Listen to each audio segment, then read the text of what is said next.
विश्व के सभी मेरे साथियों को राजरत्न अम्बेडकर की ओर से जय भीम, नमो बुद्धाय। द बुद्धायन इस धम्मा के 15वें भाग में आप सभी लोगों का स्वागत है। कल के भाग में हम लोगों ने देखा कि बुद्ध अपना धम्म की प्रचार और प्रसार करने के लिए, धम्म की देशना देने के लिए सारनाथ में आते हैं और उन 5 परिव्राजकों को अपना पहला धम्म उपदेश देना शुरुआत करते हैं। और वो जो 5 परिव्राजक है वो बुद्ध से पूछते हैं कि आप हमको, आपका जो धम्म है ये हमको समझाइए। अब देखते हैं आगे। बुद्ध ने अपने धम्म को समझाते हुए इन 5 परिव्राजकों को कहा कि उनके धम्म में कोई भी व्यक्ति इन पाथ पर, इन मार्ग पर अगर चलता है, इन पथ पर अगर चलता है तो वो अपने आप को दुख से मुक्त कर सकता है। और ऐसे 3 मार्ग, 3 पथ बुद्ध के धम्म के हैं। पहला पाथ जो है वो है पाथ ऑफ प्यूरिटी, विशुद्धि मार्ग, या और एक हिंदी में हम लोग इसको अनुवाद कर सकते हैं निर्मलता का पथ। तो इस तरह का पहला पथ, पहला मार्ग बुद्ध ने इन परिव्राजकों को समझाया।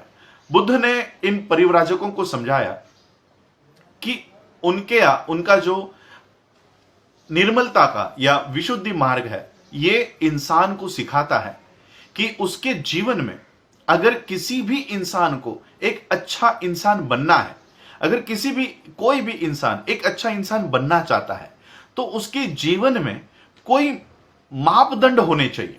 उसके जीवन में जो सिद्धांत होते हैं ये सिद्धांतों को उसको अपने जीवन के ही सिद्धांत बना लेने चाहिए।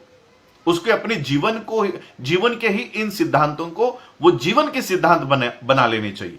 और ऐसे सिद्धांतों की निर्मिति, ऐसे सिद्धांतों का आविष्कार बुद्ध के इस निर्मलता के पद के सिद्धांत में है।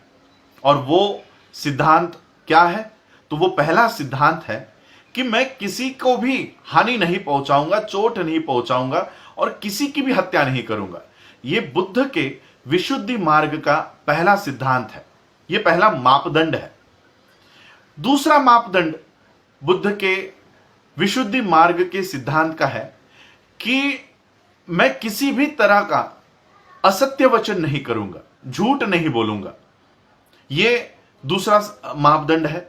और तीसरा मापदंड बुद्ध के विशुद्धि मार्ग के सिद्धांत का है कि मैं किसी के भी चीजों को अपनी चीजें नहीं बताऊंगा, उनके ऊपर दावा नहीं करूंगा, कोई चोरी नहीं करूंगा। चौथा मापदंड है कि मैं किसी भी तरह की वासना में लीन नहीं रहूंगा, काम भोगों की वासना में लीन नहीं रहूंगा। और 5वां सिद्धांत है मैं किसी भी तरह के मादक पदार्थों का सेवन नहीं करूंगा। बुद्ध ने कहा कि ये जो सिद्धांत है, ये जो मापदंड है, ये हर एक व्यक्ति के जीवन में होने ही चाहिए। वो व्यक्ति अच्छा कर्म कर रहा है या बुरा कर्म कर रहा है, ये जानने के लिए हर एक व्यक्ति के जीवन में इस तरह के मापदंड और यही मापदंड होना बहुत जरूरी है। बुद्ध ने बताया कि पूरे विश्व में सभी जगह पर पतित लोग पाए जाते हैं। पतित का अर्थ होता है गिरे हुए लोग, जो अपने स्तर से नीचे गिर चुके हैं, निम्न स्तर के लोग। बुद्ध ने कहा कि ये पतित जग में हर जगह पर है, विश्व में हर जगह पर है। और पतित 2 तरह के होते हैं, 2 तरह के पतित इस विश्व में पाए जाते हैं। पहला पतित जिसके जीवन में कोई मापदंड नहीं है, और दूसरा पतित जिसके जीवन में यह मापदंड है। और ये जिसके जीवन में कोई मापदंड नहीं है वो हमेशा ये पतित बना रहता है। और वो इसलिए बना रहता है क्योंकि उसके जीवन में कोई मापदंड नहीं है। वो ये जान ही नहीं पाता कि वो पतित है, वो गिरा हुआ है, वो निम्न स्तर का है। और वहीं पर दूसरी ओर जो लोग पतित होने के बावजूद उनके जीवन में कोई मापदंड है, जो कोई स्टैंडर्ड्स है, वो हमेशा के लिए पतित नहीं रहते।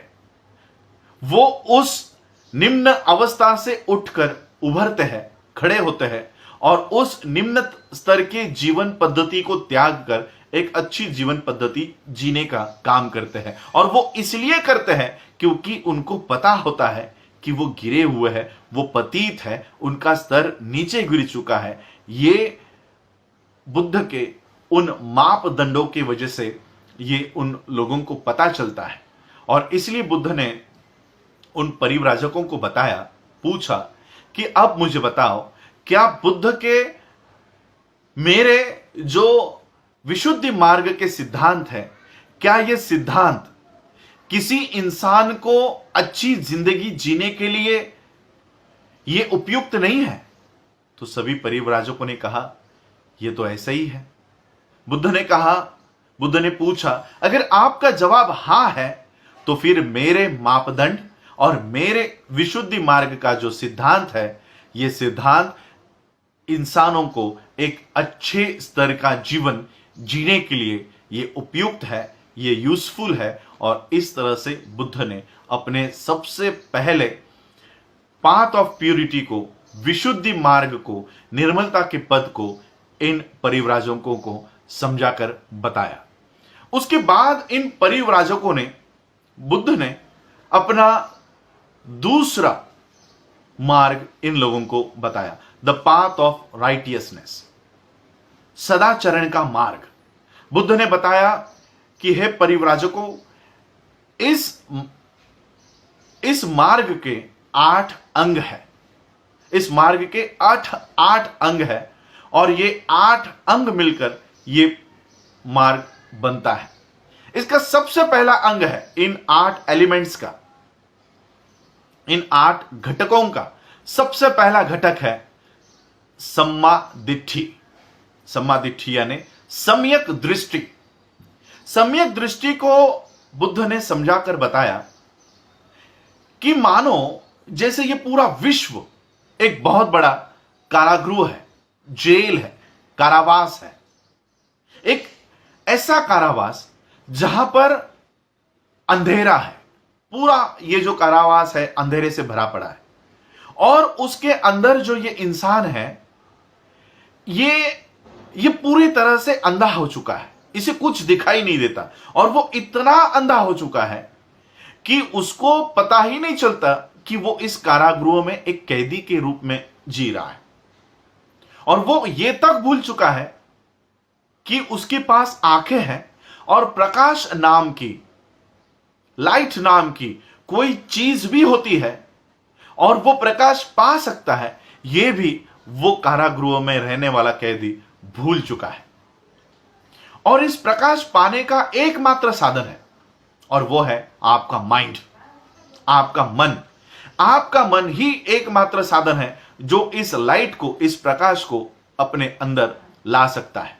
लेकिन इन कैदियों की अवस्था ऐसी हो गई है कि ये जो मन है ये भी इतना उपयुक्त सिद्ध नहीं हो सकता, क्योंकि इनके पास जो आंखें हैं, ये आंखें होने के बावजूद उनका जो मन है ये थोड़ी बहुत ही लाइट, थोड़ा बहुत ही प्रकाश अपने आप में अंदर ले सकते हैं।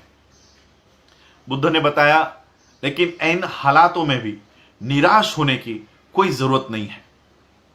जितनी भी लाइट, जितना भी प्रकाश ये व्यक्ति लेते हैं, उस लाइट से उनको पता चल जाता है कि वो एक कारावास में बंदी है। उनको अगर पता भी चल जाए कि वो एक कैदी है, तो उनके पास एक बहुत बड़ी ताकत है। उनके पास एक बहुत बड़ी ताकत है और वो ताकत यह है कि उनकी इच्छा शक्ति।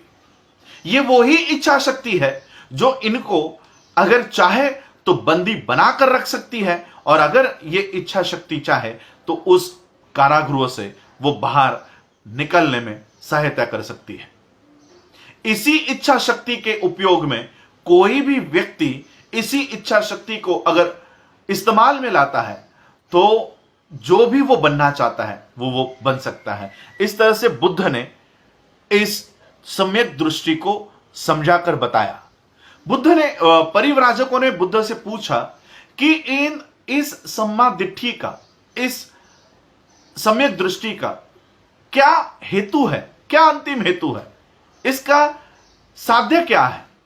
बुद्ध ने बताया कि अविद्या का विनाश करना, अविद्या को समाप्त करना, यही एकमात्र उद्देश्य सम्यक दृष्टि का है। बुद्ध ने अविद्या के बारे में समझाया कि अविद्या क्या होती है।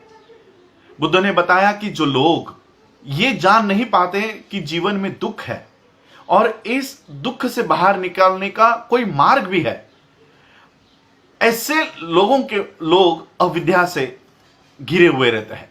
अविद्या का मतलब है कि इन सत्यों को ना पहचानना, जीवन में दुख है और दुख के निरोध का मार्ग है, इस सत्य को ना पहचानना, यह अविद्या होता है।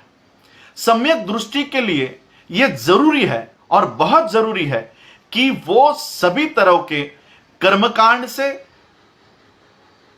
अंधविश्वास से और सुपरनैचुरल अलौकिक घटनाओं से वो अपने आप को बाहर निकाले। ये सम्यक दृष्टि के लिए बहुत जरूरी है। सम्यक दृष्टि के लिए जरूरी है कि वो सभी सिद्धांतों का खंडन करे जो सत्य से परे है, जो अनुभव से परे है। इस तरह के सभी सिद्धांतों का इनकार करना यह सम्यक दृष्टि के लिए बहुत जरूरी है। सम्यक दृष्टि के लिए जरूरी है कि वो सभी तरह के कर्मकांड, सभी तरह के वेद शास्त्र, इनमें मान्यता, इन सभी सिद्धांतों का त्याग करना यह सम्यक दृष्टि के लिए बहुत जरूरी है। और सम्यक दृष्टि के लिए सबसे जरूरी है एक मुक्त मन, free mind and free thought.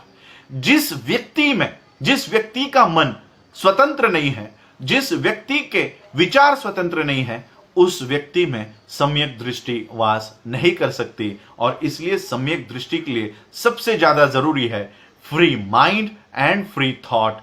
मुक्त विचार, स्वतंत्र विचार और स्वतंत्र मन, ये किसी भी इंसान को सम्यक दृष्टि पाने के लिए बहुत जरूरी है।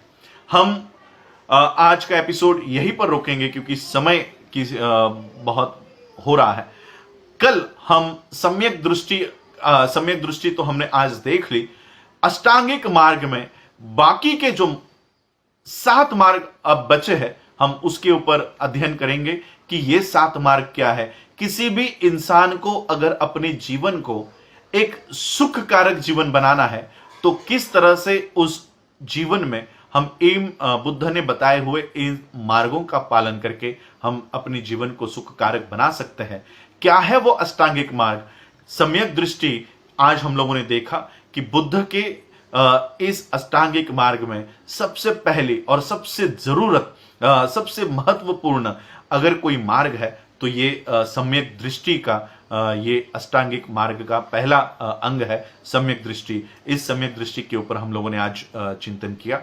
आने वाले एपिसोड्स में हम बुद्ध के इन उपदेशों को सुनेंगे। आप लोगों ने आज मुझे सुना, उसके लिए आभार। जय भीम, जय भारत, जय बुद्ध।